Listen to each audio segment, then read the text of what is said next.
If an enemy insists on war, then you take away their ability to wage it. I like that. I like that. Take it alone.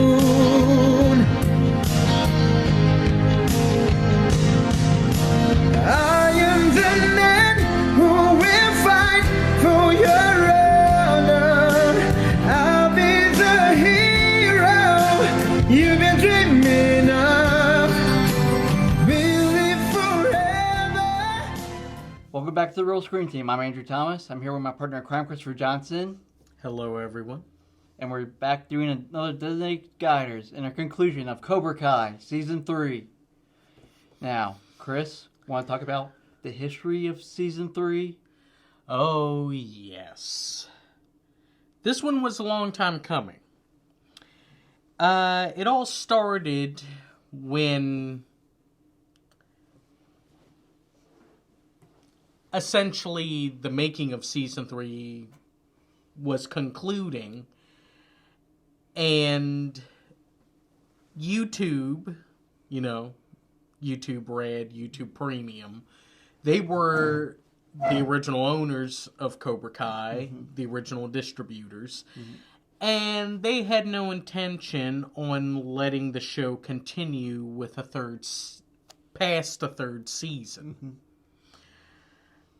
That didn't bode well for Sony and the creators of Cobra Kai. They wanted to continue the show. So they decided to shop the show around, and they eventually made a deal with Netflix. The only issue was we had to wait even longer for it to finally be released. But, hey, New Year's 2021, we finally got Season 3. And Season 4 will be on its way either near the end of this year or around this time next year.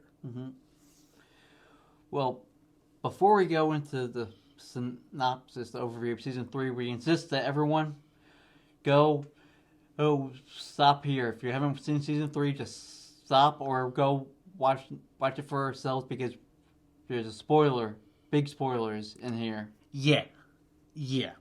I mean, major spoilers for Seasons 1 and 2, especially for Season 2, because the climax of Season 2 is what pretty much starts off Season 3.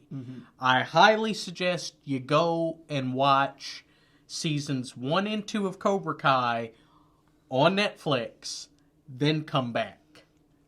Or flip the channel if you're watching it. Yes. Okay, now let's go into spoilers. Chris, tell about the overview. Okay, well, after the events of the all-out brawl at the school, everything is in chaos. People have been hurt, some more seriously than others. Some people have been expelled or suspended. Miguel got kicked off of the second-story balcony, landing spine first on the metal railing, leaving him potentially paralyzed from the waist down. Sam gets seriously injured and potentially almost got murdered. Robbie is now on the run for pretty much committing nearly attempted murder. Tori has gotten expelled for trying to commit murder.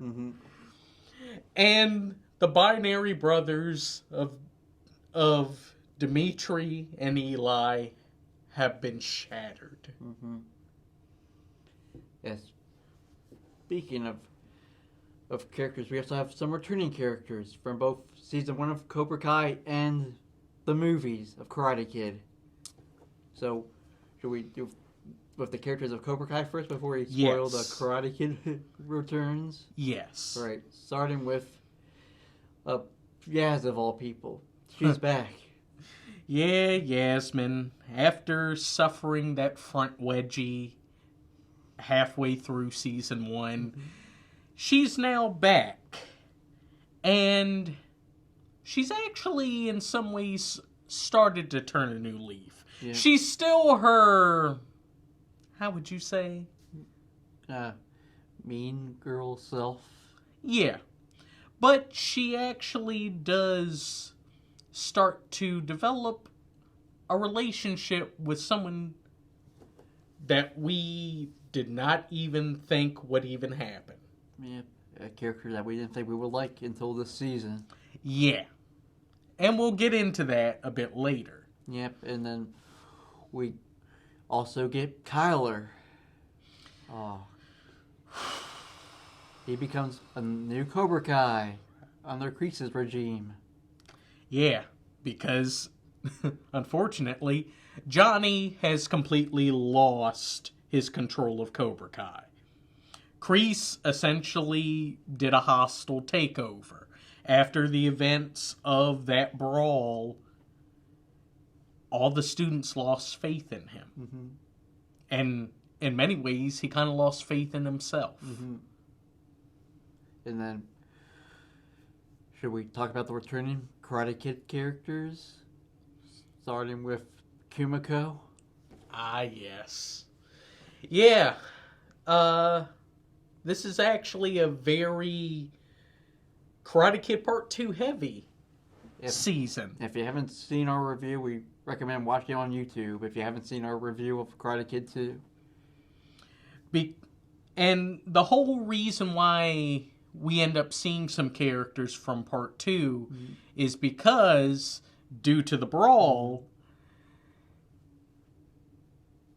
Daniel's auto dealership gets a huge amount of bad press. Mm-hmm. Not a lot of people want to go and get cars from, guy who kind of taught kids how to fight. Mm-hmm. So, he decides to go to Tokyo to make a case for one of his biggest partners to continue their partnership in them giving him the rights to sell their cars. Mm-hmm. And initially it doesn't go too well. Mm-hmm. So, to clear his head and to find some guidance, much needed guidance, he decides to go back to Okinawa. Mm-hmm.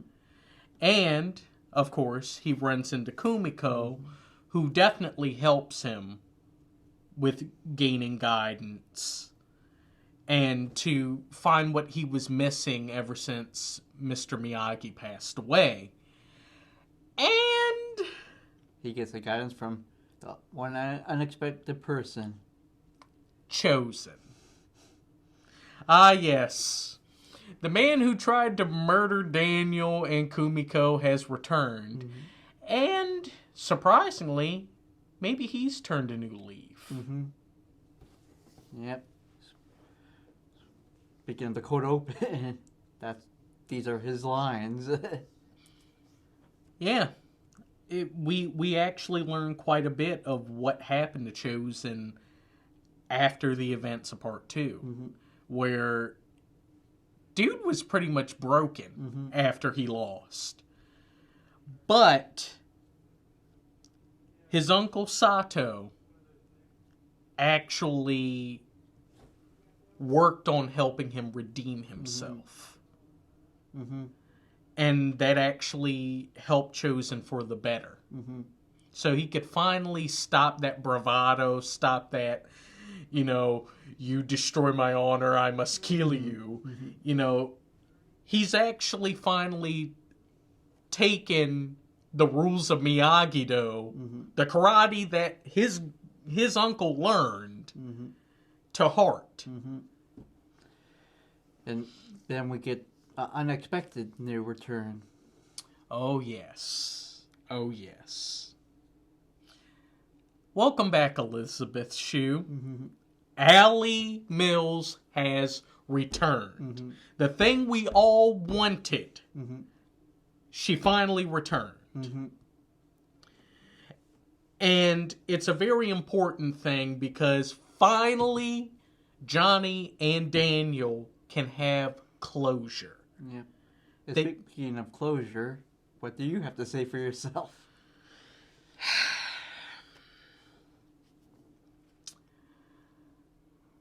I'm going to have to humbly apologize to Elizabeth Shue, Allie Mills, and our viewers.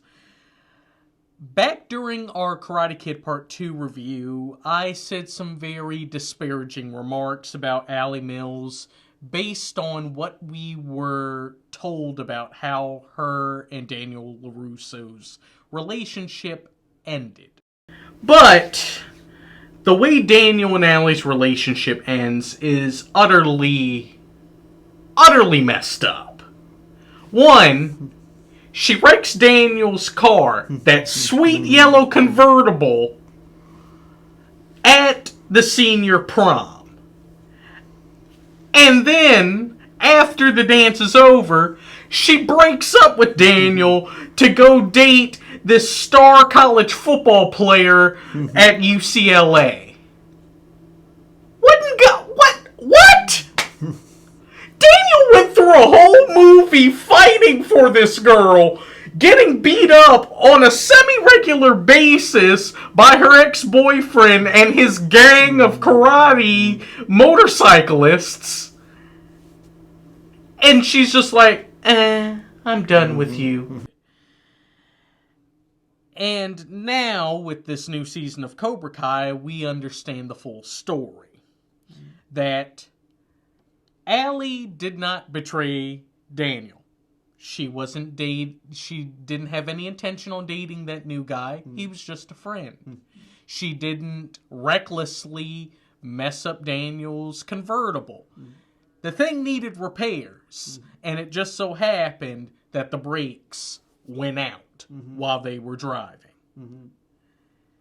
So, on behalf of our show, I will have to humbly apologize to Allie Mills. I hope I haven't offended anyone with my disparaging remarks, and I apologize. I will do better. And then we also get some character development with first the Kreese's backstory. Yeah.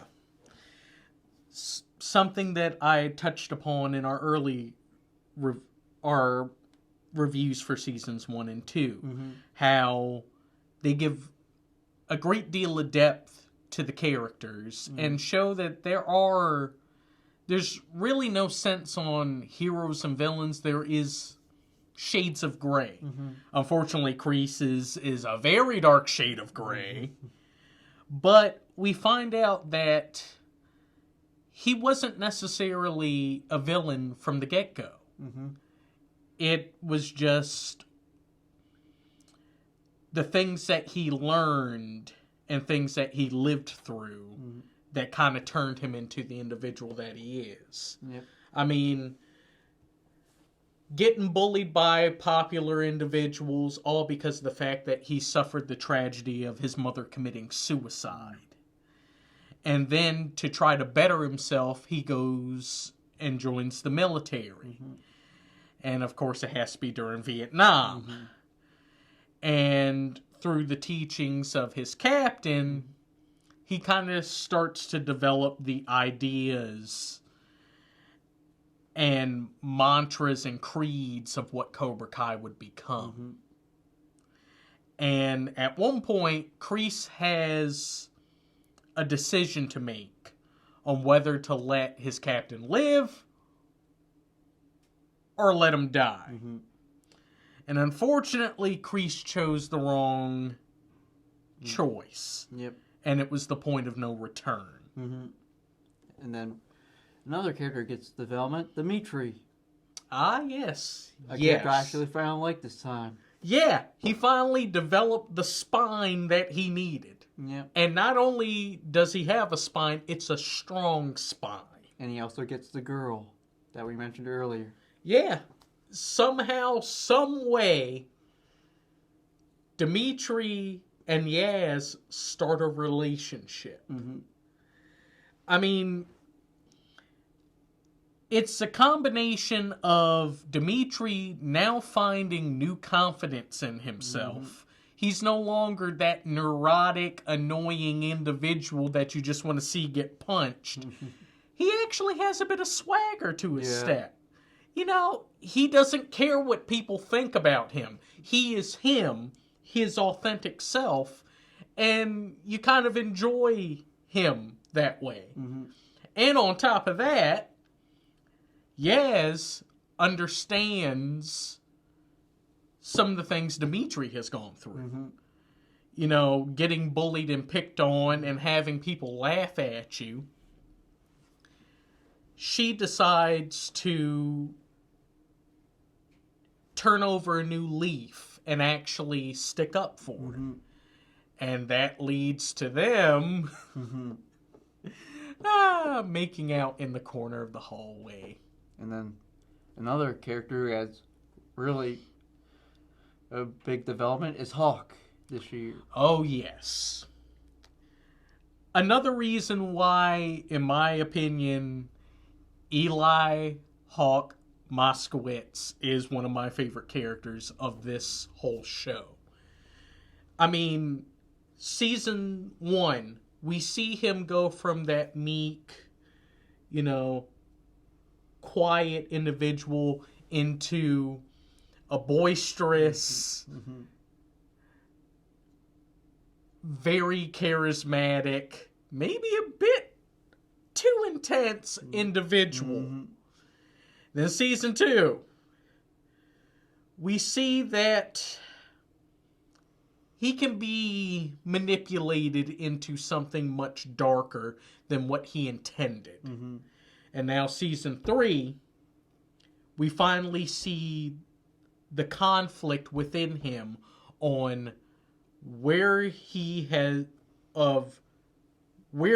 now and what he's becoming and what he could become in the future. All because of John Kreese. And he also starts to develop a conscience, which he didn't last season. Yeah. And it had to take a very traumatic moment for him to really start questioning Kreese's methods and why they're not good. I mean, he had to go to the point where he ended up seriously injuring Dimitri. And when he did that, you notice that Hawk had the look of, what did I just do? What am I becoming? And then when you start to see Kreese recruit people like Kyler, you know, just utterly, overly aggressive jerks,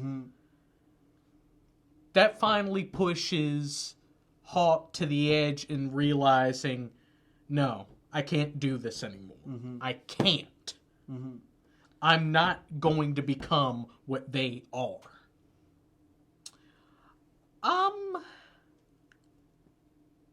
Well, there is actually one more thing we didn't touch upon. Right. Actually, a couple of things. Well, Tori is still not a regular cast member. Yes. For the love of God, make Peyton List a full-on main cast member already. Yep, Come on. She has more storylines and all that. She's still listed as a guest star. I mean, I understand she wasn't in every episode. Well, heck, I don't even think the actor who plays Dimitri was in every episode this season. But yet, he's a main cast member, and he doesn't even have a last name yet. We don't even know his last name. Dimitri. But yet, we know Peyton List's character's full name. You know, Tori Nichols. Come on. You've given her a great deal of development. Go ahead and make her a full-on main cast member. Well, no, you interview that everyone interviews her, so she basically is a cast member. Yeah. There. And then we also need to touch upon the major things that were going on for our two... Johnny and Daniel. Well, Miguel and Robbie, or Miguel and Sam. All three of them. Yeah. Miguel, Sam, and Robbie. Mm-hmm. After the events of that fight, Mm-hmm. Miguel can't walk. Mm-hmm. And initially, he isn't too keen on really working with Johnny. Mm-hmm. Because Miguel showed mercy. Mm-hmm.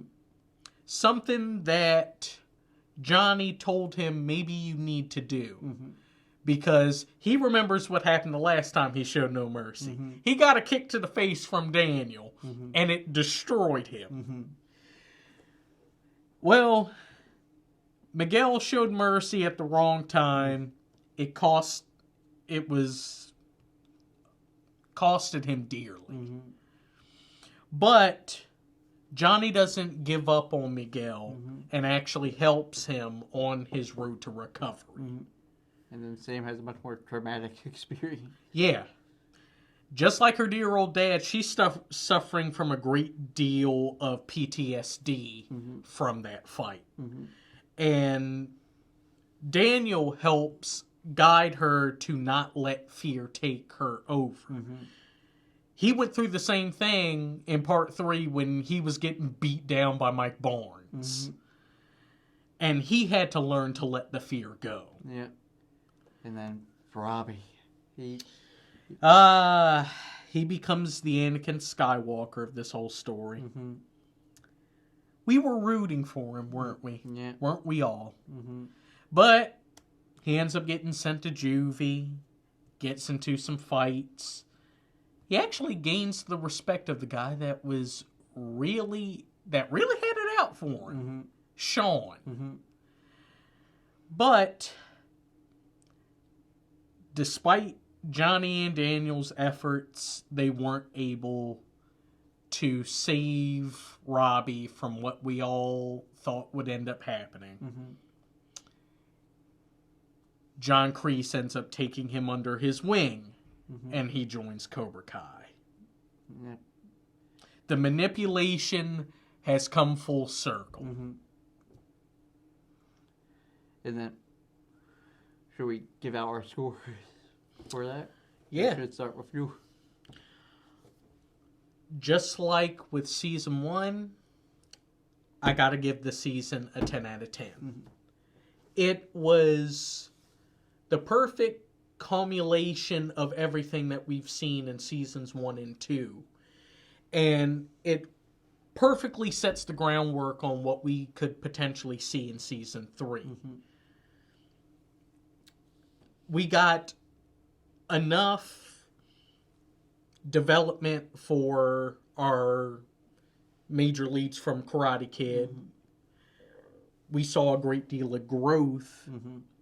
for both Johnny and Daniel. Mm-hmm. And we see a great deal of growth for all the kids. Yep. So, and we learn a great deal more about John Kreese and make him much more of a complex character. Yeah. You know, there's a reason why he's the way that he is. Mm-hmm. And then I give it a 10 out of 10 also. And the reason I do is also because of the development of the other characters. Get an interesting take on Kreese's story on there. And I also enjoy the score. The music score for Cobra Kai is really good for all 3 seasons. My favorites for seasons 2 and 3. But especially season 3. Yeah, with all the fight and stuff going on. Yeah. Yep. And dear God, do the fights end up getting much more intense, especially near the end of the season. Yeah. And I don't want to spoil that. You got to go and see. Well, speaking of which, well, before they turn out from us, where should they find Cobra Kai? Yes. Go and find Cobra Kai on Netflix. All 3 seasons are currently available. Definitely go ahead and watch it. And There's some. The first 2 seasons are out on DVD on Amazon. Yeah. Or on occasion, yeah. And when it comes to the idea of binging, I think you can go ahead and digest the whole season in one go. The first time I ever watched the show, I watched the whole first season in one evening. So, and it was great. I suggest take it season by season. Don't try to watch all 3 in one go. Maybe take a day to watch one season, rest, another season, rest, and then season 3. I mean, I watch it by every 3 episodes, mainly because I'm usually watching it with my phone. So if you just have it on like on your phone, you can watch it like every 3 episodes. It depends on your battery. Or you can always plug the phone in and just have an ever-revolving charge. Yeah, that's what I do. Yeah. But before we go, we recommend that you like us on YouTube, find us on YouTube and subscribe. Watch us here on Pack 14. Find us on Facebook and like our page also, so we can get more than just these 2 TVs on here. Yes, we're really close to start getting a bit of an audience, and we really want to make our reviews and this whole channel the best that we possibly can. All your support can help us a long way. And then, Chris, what's gonna be our next episode? It's a special one for you. Yeah, because in the words of Jeff Goldblum, it's my birthday! Yes, we're finally going to go back to the world of heroes. We are going to be discussing Season 2 of My Hero Academia. Want to roll them out? Well, sure. Well, thank you all for coming back. Definitely come back again and watch us. Like, comment, subscribe, and share. Truly, you watching, sharing us, promoting us, really helps us a lot. Thank you all. Let's fade to black. Take it alone.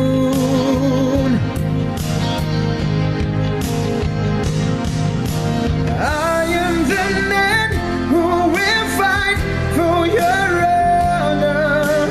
I'll be the hero. You